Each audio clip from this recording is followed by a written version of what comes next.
Hi guys, this is Tereza speaking, the guide in the realm of the mind, and my dear guest is Master Lakori. And today, last time we spoke about the Wim Hof method because she is a Wim Hof method instructor, but this time we would like to speak about something which is kind of deeper within you, and it's the fact how you came, how you were born and raised. Because there is something which is kind of untypical. So would you please share your story with us? Yeah, sure. It's no longer a secret. So I'm an adoptee. So I'm adopted. So I was born in Brazil with Brazilian parents, and then I was adopted by English parents. And I left Brazil when I was 5, and then came over to England and was educated and lived there ever since.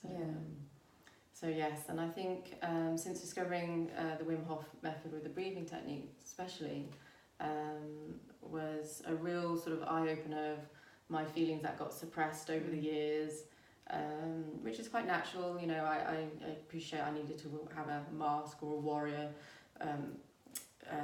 coating on and things like that to survive, so it's no bad thing. But with the Wim Hof method breathing, I found that has released a lot of my early life trauma, and it made me sort of see a bit of sense in my own mind of what's real and what's not real, and how I'm feeling and why I'm feeling, and things like that. So yeah, it's able to release the trauma and purge a lot of things.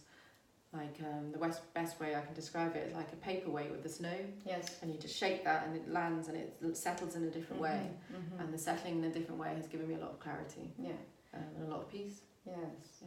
That's true. I know that the fact that you've been adopted really somehow changed your path. And it's like a strong beginning of your journey. And now when you're adult, it makes sense. It starts to make sense, right? It's just you understand. So, but when you were a child, what was the hardest part? What was there something that really was painful for you? And might have been maybe somehow prevented if the parents would know how you felt really. Yeah, sure. I mean, for one thing, I mean, as an adult looking back, I didn't want to upset my mum at all. So I didn't really want to antagonise the situation or make her feel uncomfortable for the gift she's given me of a new life, fresh start and things like that. And it's something that no parent can. I was very well loved and brought up. There was no problems there. But no, I don't believe any parent will understand. Adoptive parent will understand the hollowness that an adoptee will always have. It's the why did my birth parents give me up? Why do I feel differently? Why do I not have the nurture bond in this relationship? You know, and those are all things I felt now that I'm releasing the trauma inside, but I didn't know how to communicate it. It was just an instinct that I don't belong here, but I don't know why, but I should trust.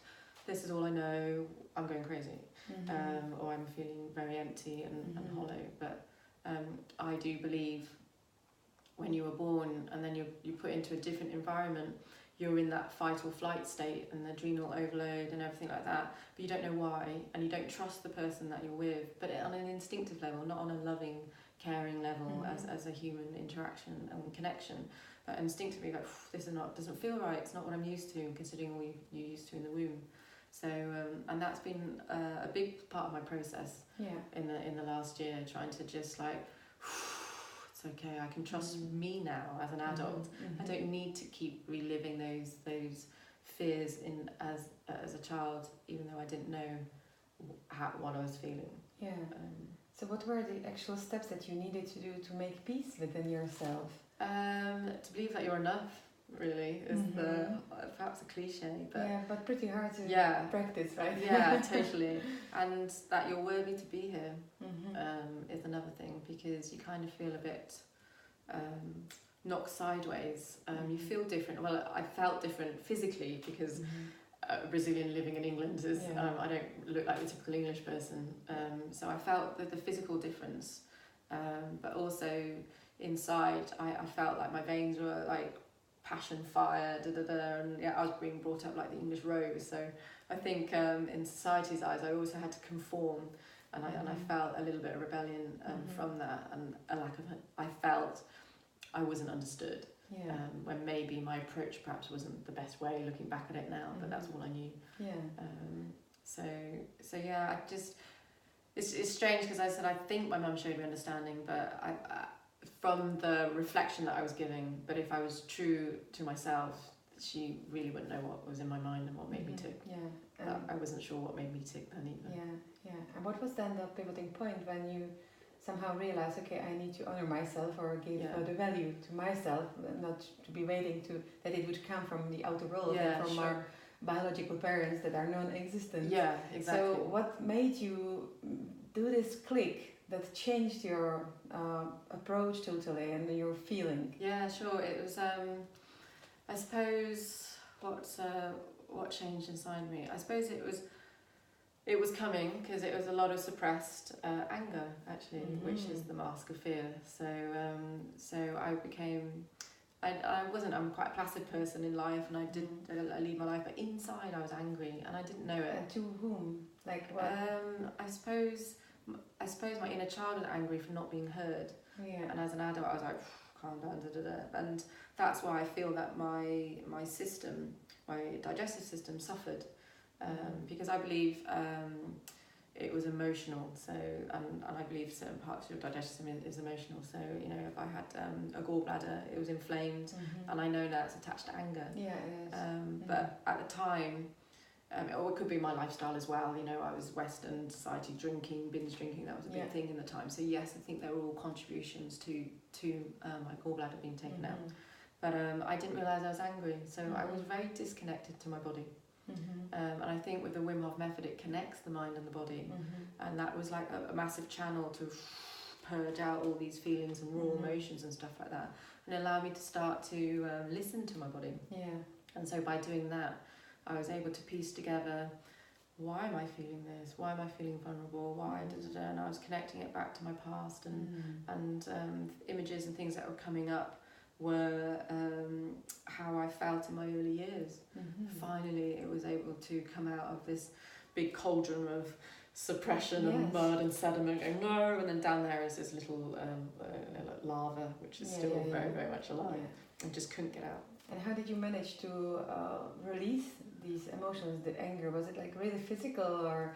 No, maybe actually looking back on my year, that when I was doing the breathing every day, I'd release and have some kind of emotional release with it. But then, I could argue that the marathon was part of a really good way to get the frustration and the anger out of my system, but through a very positive way. Yeah.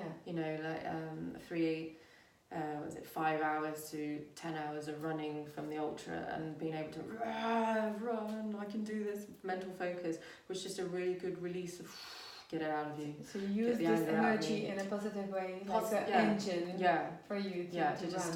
Exactly. Because I've never run before. Yeah. I never ran that distance before or anything like that, but I felt physically fit to do it from the physical side of the cold exposure, because it really helps your arteries and circulatory system. You're talking about the Wim Hof method, yeah. And then from a mental state, I had the focus going in, I can lock in now and things like that. And then from an emotional state, it was probably a really nice release of get it out of you, run, probably like Forrest Gump, run. Yeah, so it wasn't, for you it was necessary to feel the body, right? Yes. To be with the body and to let it purge. Purge through, absolutely. But in a really romantic state, do you know what I mean? Because when I was running, I could smell nature, it was in May, we have wild garlic in the UK, so I remember smelling that and listening to the trees, like this whisper of the leaves and stuff. So it was a really, really nice place to be. And I was like, oh wow, I've not been to this part before, and it was just a really nice check-in, So I'm not saying that everyone suffering from early life trauma needs to get up and go for a run, but you'll have to find your way to your vessel to release somehow and things like that. So if there would be like 3 pieces of advice for parents that have adoptive children, Yeah. what would it be from your today's point of view, from the experience that you have earned? Yeah, sure. I think it's just encourage your children to talk openly about it, and any fears that they bring up or curiosity. And I would just accept that they are going to have the curiosity and not to make taboo out of it, but rather open it. Yeah. Even though it might be really hurtful, sensitive and hurtful. It might be, because I know that some parents fear, what if one day they leave and they want to find their real parents and I get tossed to the side? And I don't think it will be like that if you handle it in a way that you accept that they are going to be curious one day and they are going to be wanting to ask questions. And they already might know that they're adopted like I was. But you go through life and stages of growing up that you might go, Mummy, why do people say you know, and then you just go say, oh, okay, well it might be because your birth parents have this and Like, you don't need to keep reminding them, oh, you don't belong to us by any means. Just show that there's enough love and acceptance and no judgment, no matter what question you want to ask. So how do you understand your birth mother and father nowadays? Like, what position they have here in your mosaic, in your picture of life? Well, I see it as a blessing really now that I accept them both. I have a biological mother and father now, which is a massive revelation for me. So and as you say, I have 4 parents on my shoulders. In my opinion, not the best way to have been brought up, but I accept that, and I wouldn't be who I am today if it wasn't for all 4 of them. And that's such a and actually it's really cool, you know, in a way that I have this unique perspective on all 4 now, rather than just burdening the one. I brought up with a single parent, and I put a lot of pressure on my mum when I should have actually separated 4 people's responsibility, not just my mum. So and I was perhaps a little bit too harsh on her when I was growing up, but that's all I figured. That's all I could react to, was the one that was left standing there picking up my pieces, you know. And it wasn't necessarily anything that she'd done, but it's all this tension inside of me. But so now I accept it is what it is, and just carry on. I will never find my birth parents, and that's okay now. I believe now I'm definitely whole without knowing them. You know, I know some people are like, I need to find them out who I am, and I used to be like that. And now I'm just like, you know what? I don't need them to accept who I am. Oh, that's powerful. It took a long time to get here. The process has been straight, up and down. So, but it's nice to feel whole, and even like the smallest thing, like I'd never called anywhere home, and it was. But home's in the heart, you know, and wherever I make it and wherever I am in the world, it's home for me, you know. Nice. So Great. Oh, thank you. Lovely talk. Thank you very much. Cool. Thank you for your openness. Cool. And see you again, guys. Great. Bye bye. Have a nice day.